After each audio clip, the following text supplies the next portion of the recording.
In the next couple of minutes, we're gonna go down into the tunnel shaft 20 meters below, where the hostages were murdered. The tunnel shaft was in a children's room, in a house. Those are the walls of this children's room, with Snow White and Mickey Mouse on the wall, and a tunnel shaft where hostages were murdered downstairs, 20 meters below the ground.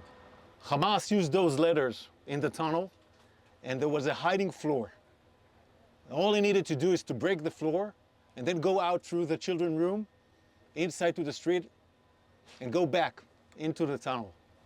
This is how Hamas built this tunnel. The shaft goes down about 20 meters into the ground, using 4 separate letters. There, it connects to a narrow tunnel with no rooms that is so low you can't stand up straight in it. The tunnel is about 120 meters long and ends in a blocked iron door. This short blocked part of the tunnel is where the hostages were held and murdered. We know that between 2 to 6 terrorists were here with the hostages. We are gathering all the stuff here for forensics, for intelligence.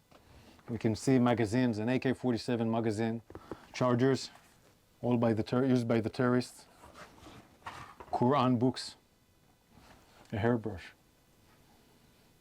We need to check who used it.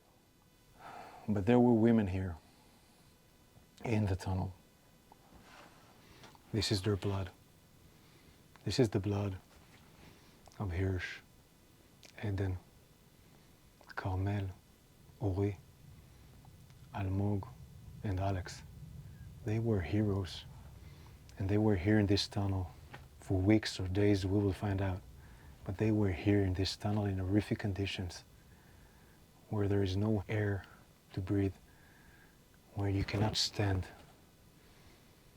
And they survived, but they were murdered by terrorists, and they're still hostages, 101. Some of them are alive in the same conditions in tunnels like this in Gaza.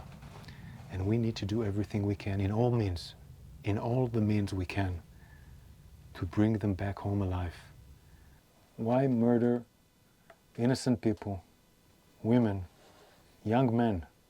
They were all in the music festival, and Carmel was at their home in the kibbutz. Why murder them in a tunnel after they survived 11 months in horrific condition? We pray and think in our hearts and minds, and we will keep on doing everything we can, everything to bring back home all the hostages.